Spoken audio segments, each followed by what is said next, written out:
good to see you guys here today. I want to tell you it's an honor for me to be able to introduce two of my good friends, Mark Lee and my son Robbie right here, and hear them talk about some of their life adventures in their occupations. Um, Mark and Robbie have known each other since they were babies. Our families were friends and still are, and so they really had a really good relationship. I can remember times to come over and go down in my basement and spend the night. Put blankets out on the floor, and then they'd stay there all night. I got so many stories about these guys. I wish I had time to tell them all to you, but I'm going to tell you a couple of them. One of them was Gary, Mark's father, and I duck hunted with some guys. And so I guess when Mark was about 6 years old, he said he'd been hearing us talk about duck hunting. He said, Daddy, I want to go duck hunting too. So we carried him, and we had a pond out at Brandy Station, and it was a very good sized pond. And so we had built a little floating blind, set it right out in the middle so we could shoot the ducks all the way around. And but it wasn't very stable, and so when the wind blew, it kind of rocked like that, And so we got out there. You have to go out in the canoe and paddle out to the little floating blind. We got out there, and 6-year-old Mark, and all of a sudden here come the ducks, and we look, where's Mark? Mark's down on his knees in the floor throwing up. But I will tell you, that was when he was 6 years old. He's now one of the most accomplished hunters I know. He is a quality hunter. But Robbie wasn't afraid of the water either. My daughter, his sister Trinley, was baptized in this church. And so it came time for the service, and I had talked to Robbie. I thought I'd kind of explain to him what baptism was, that you submerge and you wash away your sins and you're entering into a new life with Christ. I talked to him about all that. Yeah. He was 4 years old at the time, so we came to the service, and he couldn't see, so he stood up on a pew and leaned back like this, And then the pastor went through the thing and says, now, my sister Trinley, in the name of the Father, the Son, and the Holy Ghost, for getting this right, Dan, I baptize you. And then he took her in, of course, totally immersed her like we Baptists do. She came up, and Robbie was sitting there and said, Daddy, you see, he pushed her all the way under the water. Her head and all went under the water. I said, well, yeah, Robbie, don't you remember what we were talking about? Obviously, I had not done a very good job of telling him what baptism was. But so we get home that night, right after afternoon, right after the service, and we're just in the end, we're getting ready to have something to eat, and all of a sudden the back door pops open, and in comes Robbie, soaking wet. I mean, from head to toe, he is soaking wet. I said, Robbie, what happened? He said, Daddy, said, I've been baptized. I'm saved. And he had taken a big bucket of water we had out for the dogs and poured it on top of his head and baptized himself. Well, y'all don't want to keep hearing from me, but I could tell you lots of stories about these guys. They've been friends forever, and they knew each other in high school, of course, growing up. And then they sort of got together. I think they both went on the Emmaus walk at different times, but and they become absolutely solid Christians. And I think that was sort of a big turning point for them when they did that. Then they went on to college, and at Tech, they started trying to figure out ways to make some money, and so they started selling Virginia Tech football tickets. And Yeah, right. It was amazing what they would do. You know, you see some of the hucksters up here on the street dressed up selling tickets, and they look kind of like we do. You know, a little sloppy. And Mark and Robbie, they had on a coat, tie. I mean, they looked like $1 million. You know, and they did this for several years, and they literally developed a clientele. I can remember one guy called me up and said, "Bob," said, "Where's Robbie? I've got to get me a ticket." I said, "Well, the game starts in two hours, Greg." He said, "Well, I know it, but Robbie can get me a ticket, or Mark, he can get me a ticket." It was amazing what they did. When they got out of college, they started looking around, trying to say, what are we going to do? And they had separately two or three little jobs, and then finally they threw in together and said, we got to do something. And so they decided they were going to try the car wash business. Didn't have any money, but I will say they had a great determination and a good spirit, and they sent letters to everybody trying to buy a car wash. They drove all over the state trying to buy the car wash, and finally they found a guy down in Tidewater who was tired of fooling with his, and they were able to make a deal with him and bought it. That was in 2005, and since that time they have either bought or built 8 car washes and operated them. It's an amazing story what they've done, but I'm gonna let them tell you about that. And now they've also are starting up a new venture uh, about helping other people, helping other young entrepreneurs get into the role of what they're doing and do it in combination with walking with the Lord as they do it. I'm gonna let them explain it to you, and maybe just you guys come on up here if you would. And as as the first question to get it started, could y'all just tell us what you think an entrepreneur is? First of all, thank you guys for having us this morning. It's definitely an honor to be here. It was fun walk down memory lane. The stories are very true. The duck hunting story. My mom had prepared a big bowl of chili the night before in celebration of my first duck hunt. It didn't sit well. I would say this is a great opportunity for me to publicly acknowledge and honor Bob. He's just been such a pivotal component in my life in business, but also more importantly in my walk with Christ. So much so that actually he married my wife and I here in Culpeper, a farmhouse 16 years ago. So I think of Mr. Yeaman, Bob, as a father. So very fortunate to know him and have been mentored by him. I'll just start off by saying an entrepreneur, basically, there's Webster's dictionary definitions of an entrepreneur, but really what it sums up as, it's a risk taker who has an authority complex.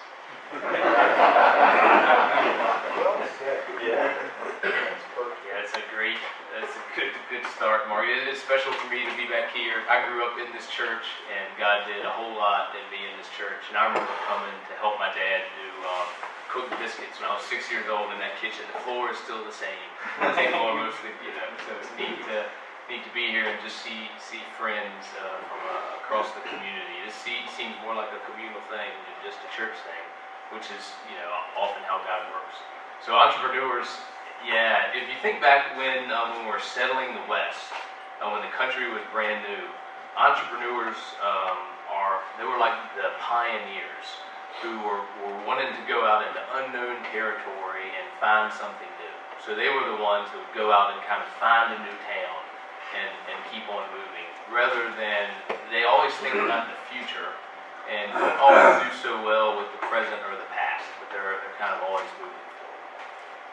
Yeah, that's a pretty key point, because entrepreneurs, everybody thinks businesses are started by entrepreneurs. it's not totally true. Like, a lot of times businesses are started by technicians that are really good at something, but they're absolutely horrible entrepreneurs and horrible managers. And entrepreneurs doesn't mean you're going to be a successful business owner. You have to have a balance of technician, management. Maybe y'all read the E-Myth, I'm not sure, but Robbie and I, we balance each other very well in that regard. If we were both super high E's, the entrepreneurs, we never would have settled and done anything well for any period of time. We would always be looking for the next thing. So just keep that in mind, as you think about entrepreneurship. It does not equate to successful business. You have to be much more well-rounded in that regard. All right, so you've been successful entrepreneurs, but you've also figured out how to manage these things. You've sold these things. How do you look forward? How do you keep an eye on what you've got? And then talk about the relational dynamics, because I've always wanted to be an entrepreneur with my brother, but I think we'd kill each other. So talk about how y'all managed the relationship over a long period of time with significant success, and I'm assuming some significant challenges. Yeah, just to add to that success piece, I would say a lot of our story is really, Mark and I are good at failing at things too. So when you zoom back to 30,000 feet, our story is more of where we failed and where God has succeeded. And He's done stuff through us that we couldn't have even dreamed up or thought about. Gosh, we were friends. Dad talked about being friends so much way back, and we had all this business stuff, and we were kind of doing all these things. We were both single at the time, not married, and we just thought we were doing like 100 things. We were a mile wide and an inch deep. How can we do something that we can really grow, mortgage against, raise a family? And so we kind of had a come to Jesus moment, and Mark and I just, kind of through prayer and kind of through throwing a dart at the wall, we said car washes, and that was about 20 years ago. Prayer, darts in the wall, and this may offend half the room. We're close to Northern Virginia, and it made me just tick you off when you think about my dad. But we were duck hunting one time. I think I was 14 years old or so. And we were driving home. We were on the overpass on Route 3, right over top of 29. And I asked him, Dad, what should I do with the rest of my life?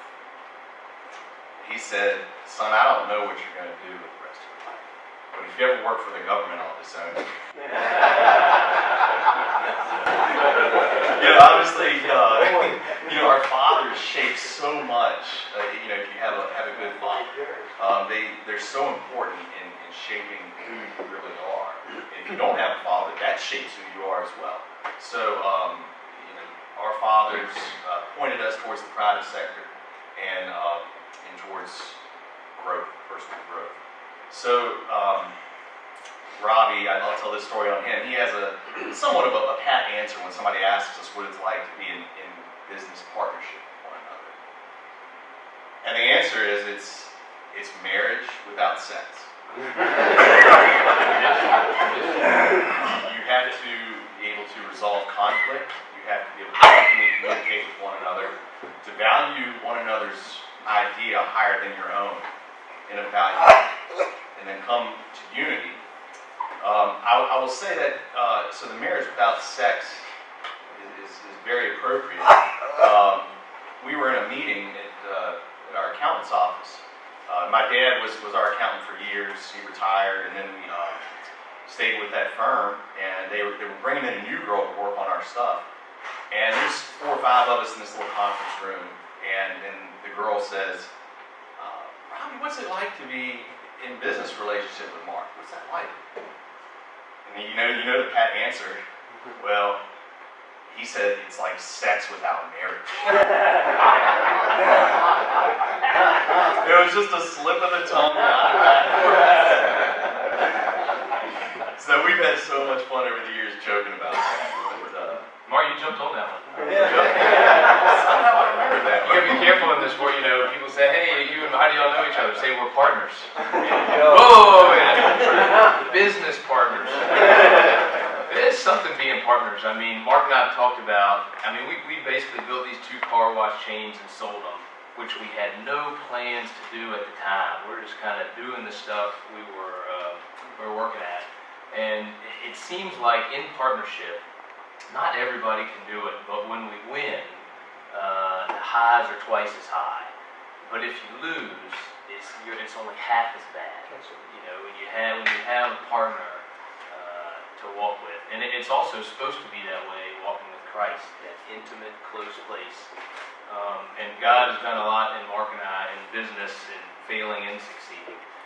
But even just now, there's like, how do we navigate stuff going forward as partners? I mean, there's a deal. We were on this other thing, and somebody said, have y'all had any trouble in your partnership? And we were like, well, this morning we were disagreeing.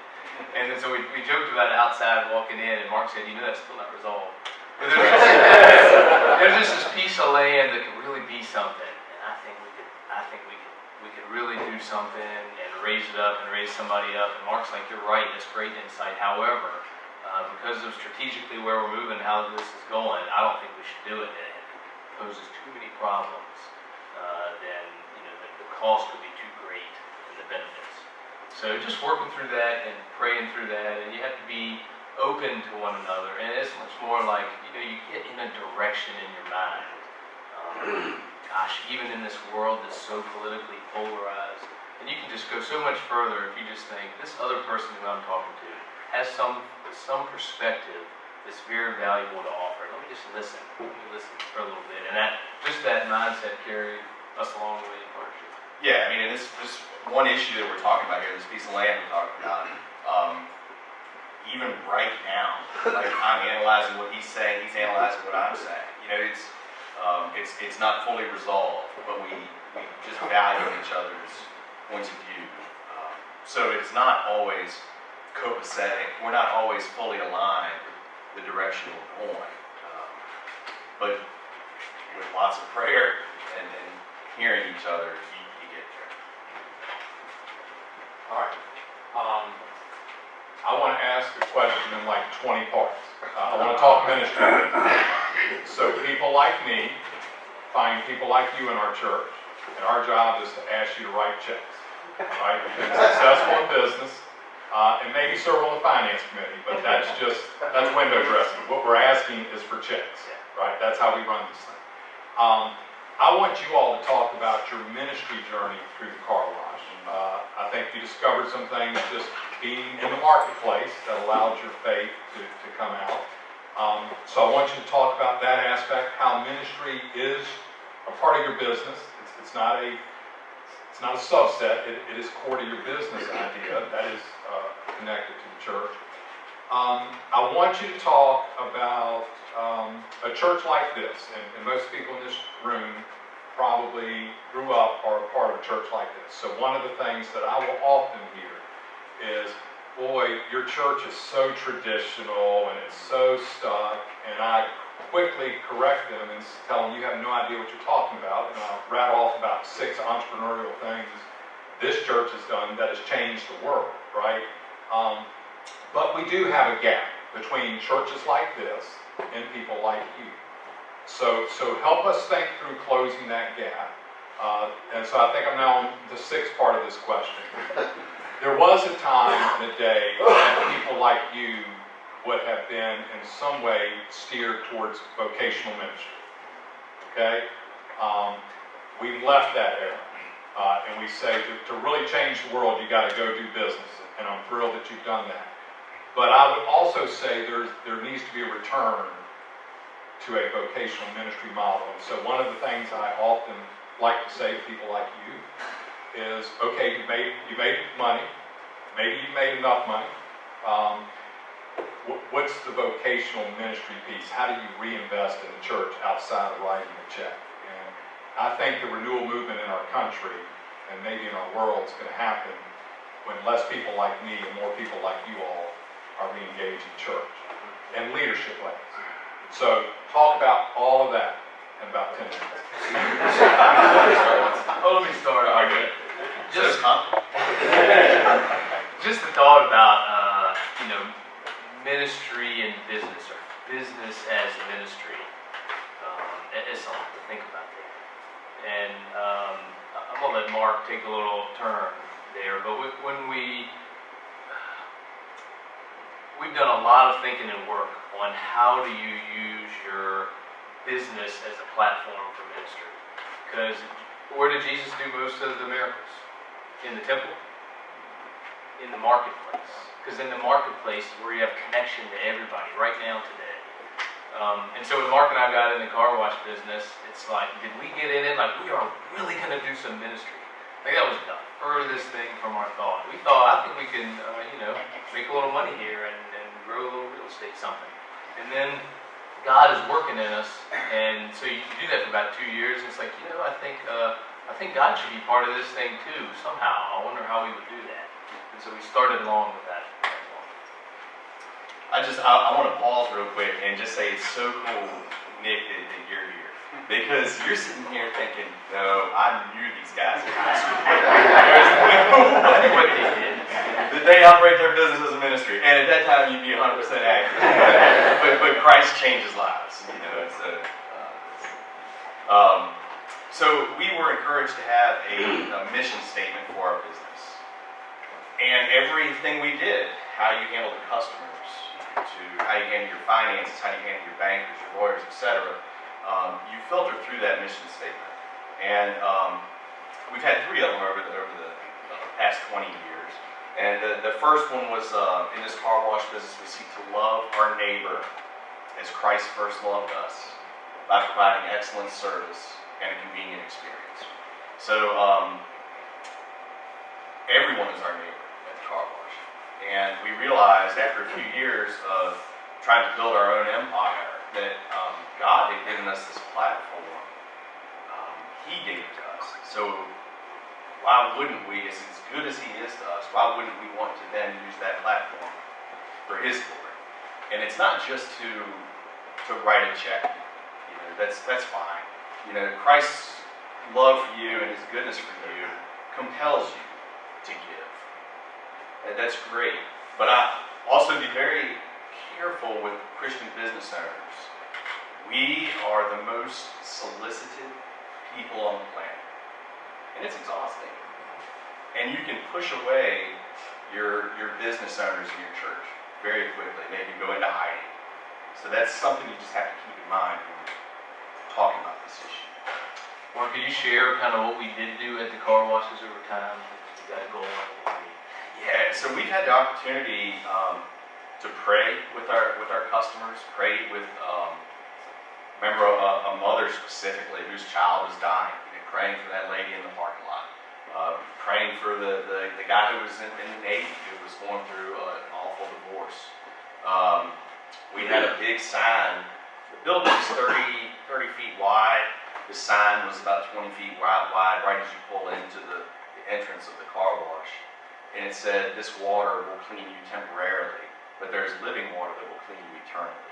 And everybody sees it because it's huge.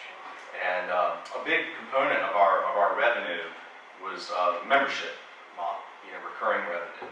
And whenever we would sign up a new member, we would give them a little packet with just like a little tire shine, air freshener, whatever.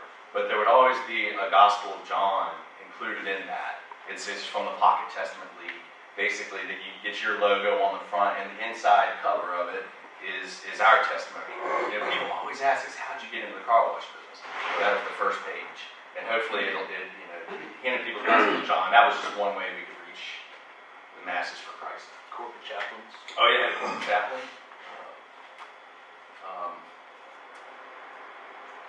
We business owners,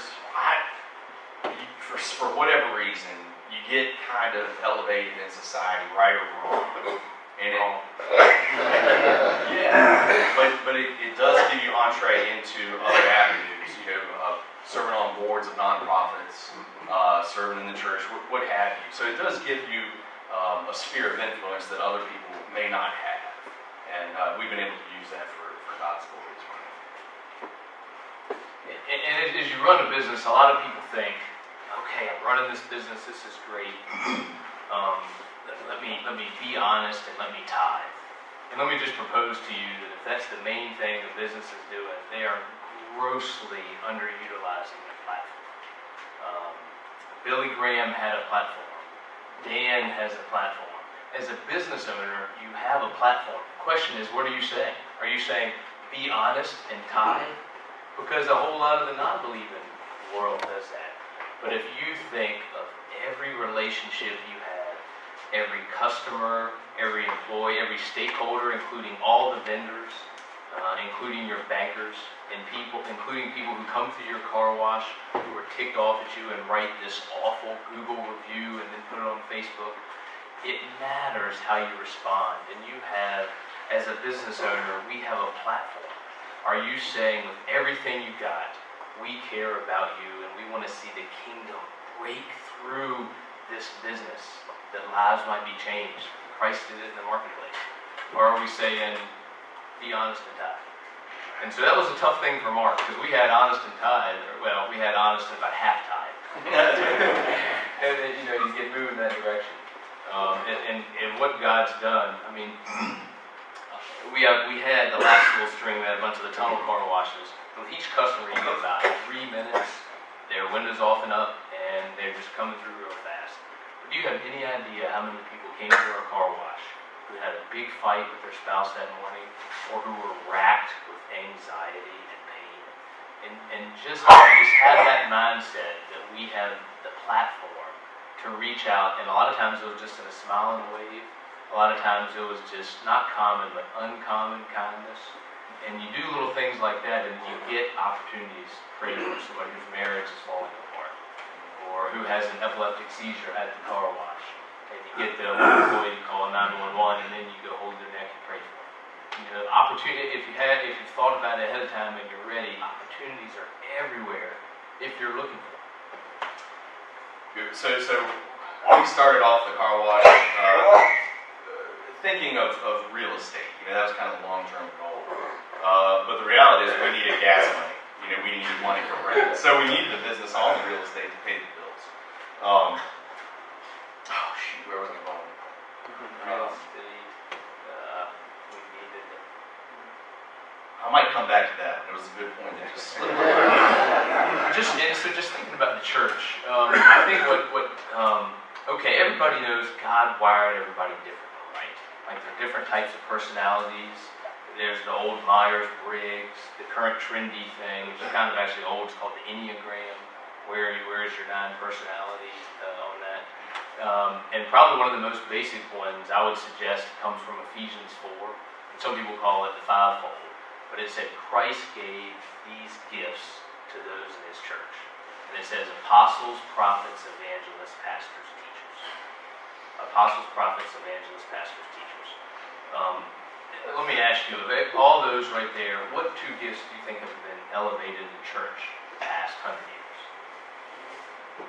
Pastor and teacher, right? Like somebody comes, God's doing something in you, you get on fire, like, what should you do? Like, I think I should be a missionary or go to seminary. And those are the main 2 things that come into our head. And, why do we need business leaders in the church? Well, we need somebody to write the checks to support what we're already doing. And that's not wrong. That's not wrong, but that's just half of the picture. So in that scenario of when you're settling the West, the entrepreneurs are the apostles and the prophets. They're the ones who are the pioneers going out. They go out and they find a town. They move into new country. And they get it going. They get a main street, a couple houses built up.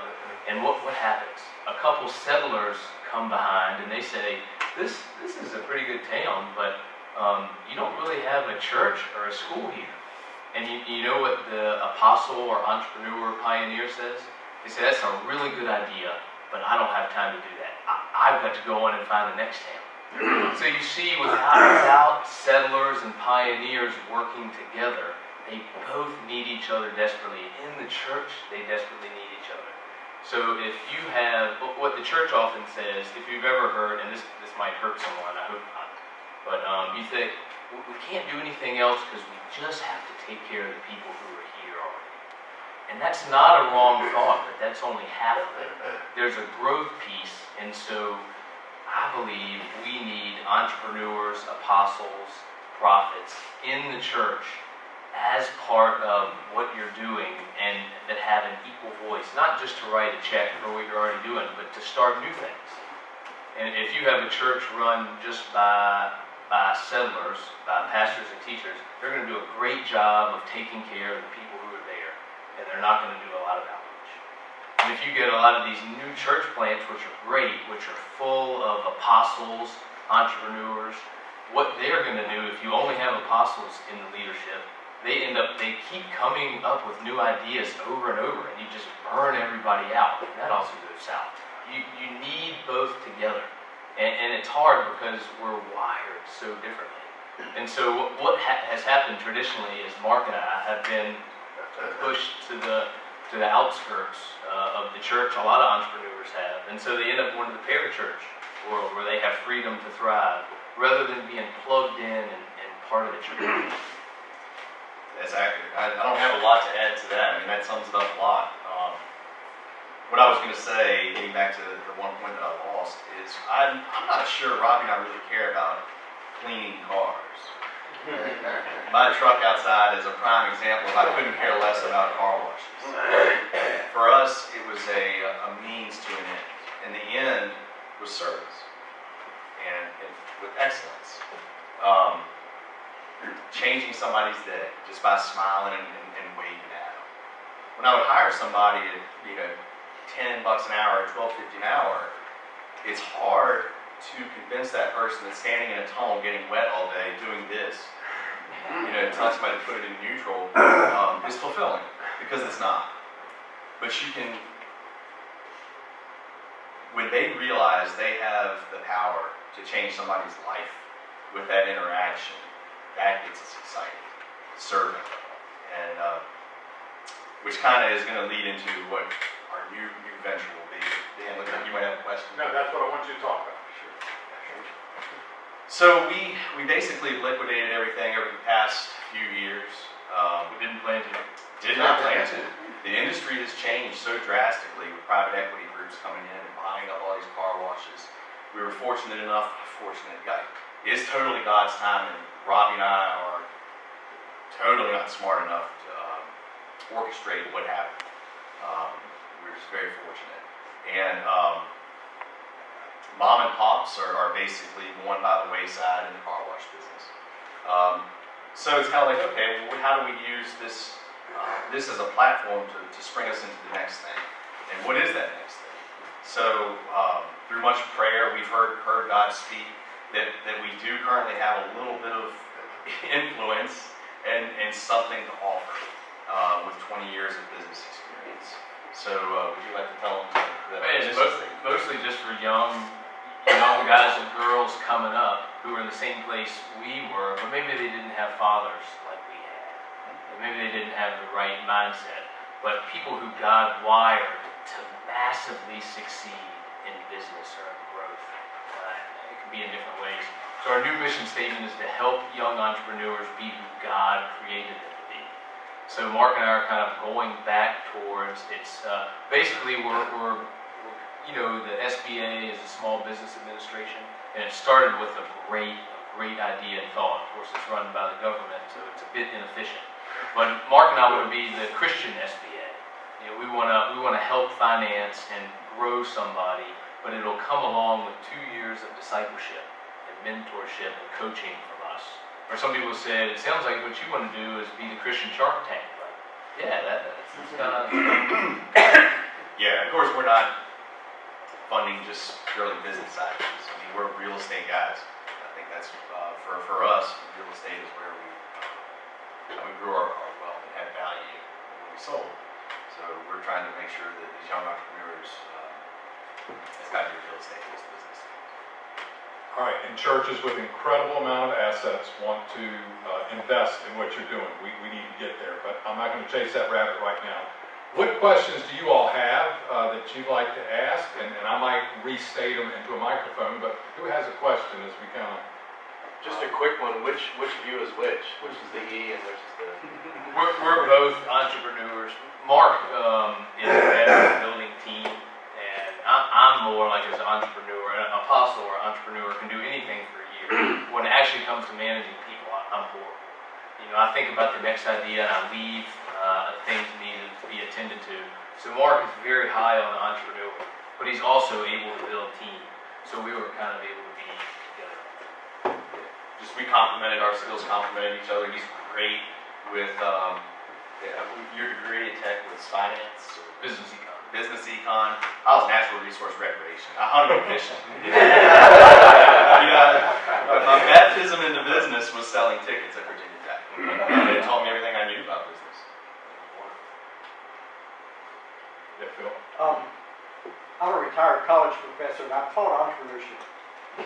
I'm glad my students didn't see this presentation because they're breaking all the rules and getting away with it.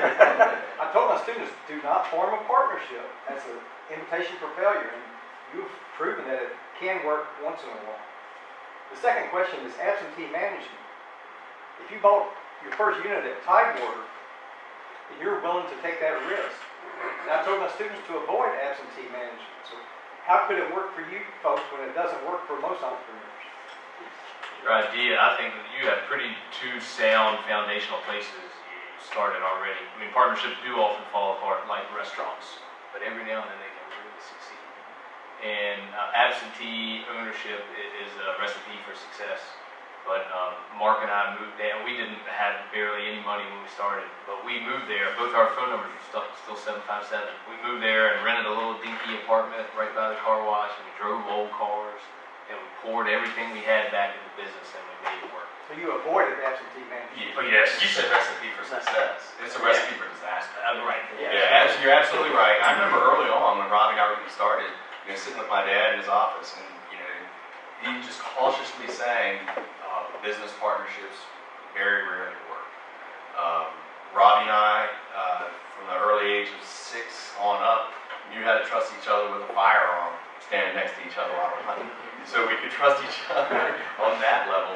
But then when we got into college and started selling the tickets, we could financially trust each other because your pockets and your socks are stuffed with cash that people are buying tickets with. So you have to totally trust one another financially. I would also say that our relationship absolutely would have failed if Christ wasn't at the center of it, and we put one another's needs first. That, like the humility aspect of it. It's like you get these business owners, maybe your students, they're so bright, they're so smart, they think they know everything. I think he knows everything. He maybe thinks I know a little bit too. That's how we make it work. If we'd gone with some of my ideas on the way, we'd have. Me too. Speak a little bit about what you do when one of you thinks one thing about an issue, and the other is on the other side, and how you reconcile it so that you come to a consensus of what you're going to do pleasantly.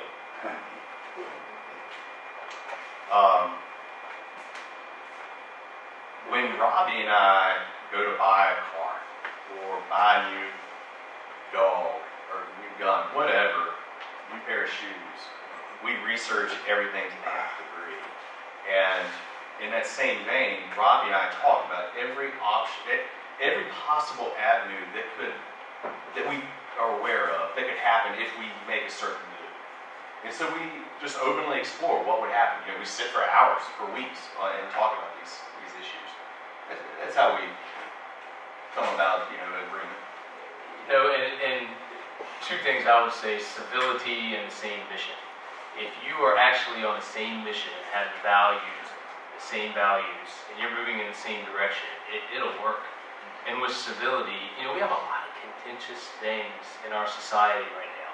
Think about how everybody can bristle when you think about LGBT+.